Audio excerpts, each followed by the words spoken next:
Like I said, this is the coolest piece of conceptual art I've seen. I mean, It's great. Yeah, wow. It's beautiful. It's really great. It's amazing. He's the same designer that designs the dragons for the movies. Nico Marley is his name, and he's fantastic. We get to steal them every once in a while and Yeah. have them do some stuff for us. Gorgeous work. It's really when they walk through the door and they're handing us something like, for me? I think I know. it seems like this Race to the Edge is a bit darker than the movies. Am I reading it? No, I don't think so. I I don't know think how much darker it could be than the sequel. second movie in terms of who we lose, but Yeah. I mean the the pieces that we showed for the panel were a lot of the setup of the Dragon Eye. So when we do go, I don't even know if it's dark, but mysterious or high stakes. Well, it's drama. It's great yeah, drama. it's drama. But And what then I the think comedy comes in. yeah, and what I cuts think it. you'll find is that the show is funnier than it's ever been. Yeah. Yeah. There's Tough Nut is There's some shows that are just off the charts ridiculous. Funny There's a this year. show where Tough Nut gets bitten by what he thinks is a were-dragon and thinks he's turning into. He thinks he's turning into a dragon. Yeah. So And it's- he locks himself away to keep himself With from chicken. hurting everybody with his chicken. Yeah. Yeah. There's stuff like that. There's some real funny, wacky, and I think when you have the drama base, then like I said, the comedy comes in and just releases it and cuts it. So it's Oh, yeah. In the middle of the clip that we got to see when he and Roughnut are coated in amber and they Yeah. fall over Yeah. backwards, Yeah, you yeah. hear his little voice, I'm okay. You know? Yeah. It diffuses a lot of Yeah. that tension. We always try to diffuse stuff that's maybe a little scary, maybe a little too dramatic with some kind of humorous. And the animation this year is much more realistic. It's much better than it's ever been. So it looks more real. It looks more. When it's threatening, it looks more threatening, and the dragons are sometimes terrifying. And what you always do is you're always building great stakes in your show.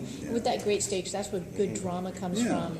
But it's always entertaining because you're right. You absolutely cut that drama and those Yeah, stakes with you kinda- terrific yeah. comedy, and it just is a testament to what you guys do in terms of the character work. Thanks, Cal. I think. Personally. Thanks, Cal. That's our boss.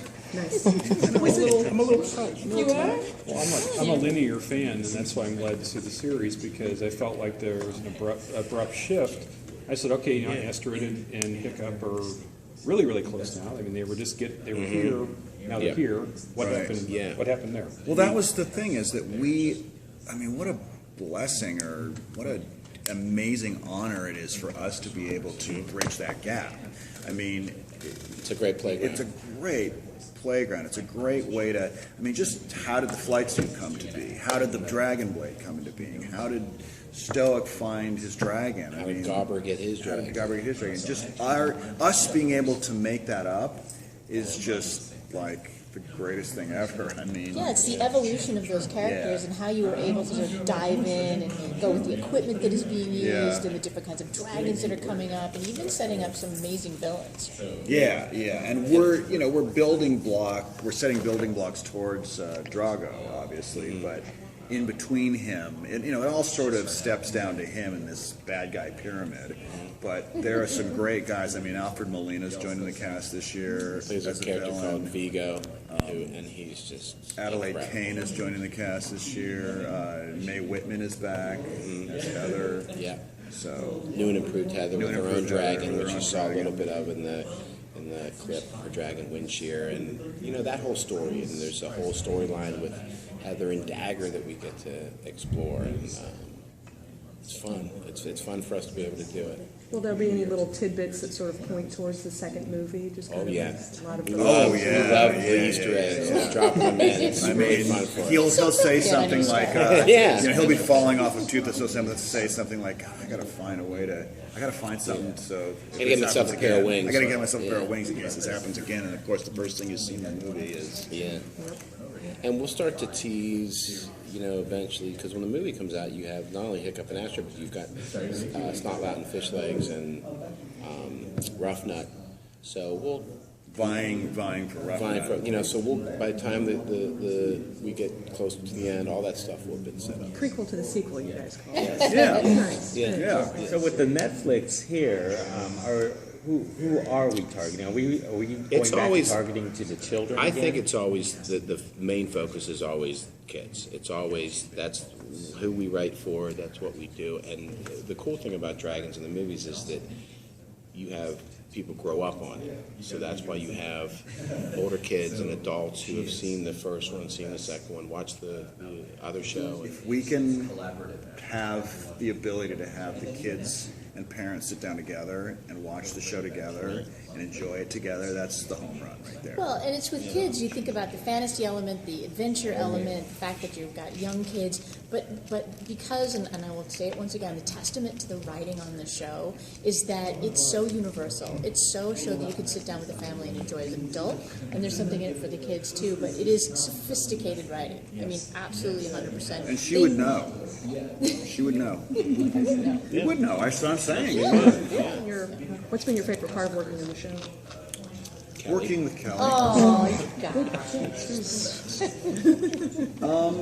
I think that just There's so many fun parts. I mean, it's great to work with the actors. It's great to work with the composer. I mean, we get to switch hats all the time. And one day we'll be directing chords, looking at animatics, looking at animation, looking at lighting. Lighting is the shiny. That's always when you that's see the always final the fun shot get stuff to done, see. you're kind of like, whoa, Yeah. you know. But for me, my favorite thing is watching it have grown. I mean, in the beginning, it was tough sledding just because it was new and we were CG all over the wasn't there world, yet. and CG really wasn't there yet. But in the last year and a half, this particular iteration of the show is just mind-blowing what we can do. You know, water interaction, which is very difficult. So the Fire. tidal wave, I mean, where he's flying. I mean- our visual effects supervisor, David Jones, is a genius. And Yeah.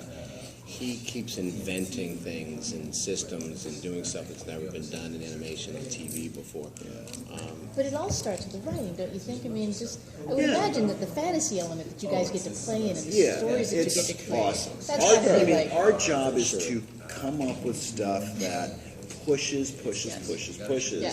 until they say we cannot do that, and they Right, don't right. ever really say that. That's what elevates the series, is that they come at it from such a great story place. You know, there's a lot of flash and substance that you can lean on in terms of the dragons, but for them, it just feels like it's always coming from character and story. And the comedy especially, Yeah. it's like we're not a jokey show, we're not a sitcom, we're not a joke, rest show.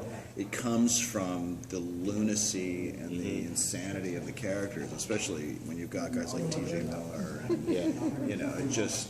Who makes our scripts look, those guys make our scripts look great. Yeah. Because we go in and we give them the freedom to play. And so the stuff, TJ especially, he'll go off sometimes for a good minute and a half. Yeah. And Just we'll let just him sit go. there and let him go and riff with them, and you're going, can't use that. That's it, guys. He's always a gem, and he's, all of our actors are so fun to work with. They're really great. And when you think about it, we've got movie stars and TV stars that Yeah. are doing our show that want to do the show. I mean, Alfred Molina really wanted to do the show. Allie Kane wanted to do the show. Jay and Chris Mintz and... And when all Alfred those guys. Molina says to you, these are great scripts, you just go, Yeah. And you got to direct him. I got to direct it. Yeah, that was awesome. And then Jay had said last year, he said that, he feels like he doesn't want to turn over, Hiccup to anyone else. He No. said that's his, that's who he is. He is, and Jay's a great guy. He loves the show. He loves Amazing. the character. They're all He's great. a writer as well, so there's a level of camaraderie and working with him. Simpatico, Yeah, it's just really great. Like if something's not working, he'll be like, "All right, what if we do this?" And we're open. Whatever makes the show great, we're open to. That's the beginning and the end. We'll get a line from the parking attendant if it's Yeah, good. that's right. If you guys have a line for What? us, we'll take it. I don't yeah. hate that guy. I know. Could be a problem. Well, I like, also the fact across the DreamWorks spectrum on Netflix is the fact that you've got some great, strong female characters. We saw Dulcinea today. Astrid, that, kick butt in the Dragons, universe. Yeah, she's awesome. Heather- And then Heather's Heather coming comes back, back. Mae Whitman, And she's kicks Yeah. major Yeah. butt. She ends up really becoming a big part of the writers in the Netflix series. Yeah, the second season. The race to the Yeah. okay. Yeah, she comes back and she's got a great storyline. Really, and May's terrific. She's such a great person and a great actress. And he directs them all and does a miraculous job. I mean, we're one of the few shows that don't have a hired voice director because Art does it. Well, you guys were both actors at one point. Yeah, we were both actors at one point, Yeah. and We met. So that's a language That's how we that met. you have. Yeah, You know, sure. you're able to talk and we about just that. feel like it's better. It tends to come out better when it doesn't come through a chain. David Tennant is in our show as well. From Doctor Who, he plays. Yeah, he plays Spite Loud. Loud. David Tennant is awesome. He's- So by the Yeah, I way, have no the doubt. next time that you guys record that guy, this is from an offender. He's always in England. He's always in England. I don't care. Scotland. You know, Stoic and Garber weren't available. We got lucky with our Stoic and Garber. I mean, they're indistinguishable practically. I Yeah. mean, and then Snotloud, of course, Jonah Hill was just blowing up at the time, so Yeah, there's yeah, no way. And I personally feel like this Snotloud for the TV show is He's funny. He's got a lightness about he's him. got a lightness about him. The Jonah, Jonah's a little more, serious but for the show, I think this guy, our Zach Snotloud Roman, works really well. It's nice that you let them put their own sort of flair on Yeah, that character. yeah. There's always an interesting paradigm between if you don't have the actor for the movie, do you have somebody who does their voice, or do you just have someone close who's a good actor? Right. Sometimes you can get both, but sometimes Rarely. actors, when they're doing voices, they lose some of their acting because they're concentrating on matching the voice. And so that's why we've sort of allowed someone like Zach that does not allowed to be his own. And Yeah, he doesn't so sound anything like Jonah, Yeah. but that's fine. He's, he's his own and then guy. he becomes the voice. Yeah. Then you recognize it, you start to recognize it, and he becomes not allowed to you. The animation quality of all the clips that we saw today, Puss in Boots and Turbo and King Julian, just the fact that you can get that quality in a TV show nowadays is just pretty staggering. And consistently, I mean, all of them have their own distinct looks and their own feel, and But they all look good. they all look good. We talk about it, that we're trying to do cable for animation in the way that, you watch a lot of Game of Thrones or whatever you're watching on cable, there's a sophistication to it, there's a beauty to it, there's a reason that you want HBO for that. And we feel like Netflix sort of raises the bar, and we're trying to deliver them the same kind of quality that you would expect on a Game of Thrones or, a Breaking Bad or, whatever you're watching, Walking Dead, which is amazing. And how do we do that? And the way that we do that is by, keeping the Tiffany quality of animation that DreamWorks is known for. So talent, these kind of writers that we work on, King Julian, Mitch Watson, who's amazing. I mean, this guy kills it every single week. You are sitting in these animatics, which is like, to me, this is my job. You just show up and you are laughing so hard, and there's so much of these animatics that you can't ever put in the episode because the people that are drawing it are just going crazy with these characters. But every single time we watch an animatic, Mitch is there writing new jokes for every single character. He just, into the last minute that it's delivered, he wants to make it as funny as possible. And it's the same thing with these guys. They'll work as hard as they can in that record to make sure that they're getting the best episode that they can, and they're constantly making improvements and tweaks as you're going down. And then the animators plus it too. Oh, yeah.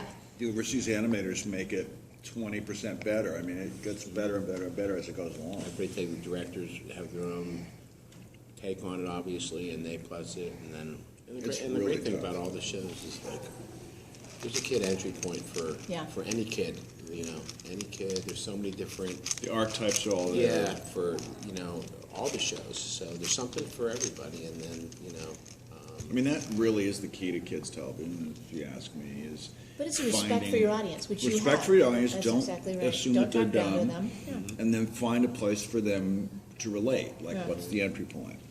You know? that's why Dragons does well, because we have 5 very distinguishable characters that kids out there are going to say, I relate. I'm a snot loud. I'm Yeah. a fish Related to this, or I've dealt with this guy, or obviously Hiccup and Toothless are going to be at the forefront, Yeah. but that's also wish fulfillment. You got two characters who individually are injured. Toothless can't fly, Hiccup's got one leg, but together they're powerful, and that's Boy and his dragon. Yeah. Sure. It's pretty awesome. cool stuff coming out too. Yeah, we do. We have a lot of cool stuff that we can't. Can't talk about it, but it's I cool. have somebody looking on my shoulder. What? Yeah. John just looked up. Todd and just went, looked up. What? But very, very cool. Some other Yeah. shows that are I coming. mean, there's some stuff coming out that's awesome. Yeah, it's gonna blow your mind. We won't Yeah, talk yeah. about it. Comic-Con. We don't even know about it. Comic-Con for sure. Yeah. Yeah, for sure. Well, Yeah, just come visit us again in July. There you go. San Diego. It's all good stuff. This really is. Great. Okay. Thanks, you guys. Thanks, you so guys. much. We really so much. appreciate Appreciate it. it. Thank you for coming. Yeah. Oh my No, God. thank you. Can I just get This is great. everyone's names again? I'm Doug Sloan, Doug executive Sloan. producer, Art Brown, executive producer. And Kelly Kolchak, head of current programming. okay, thank you. and Superwoman.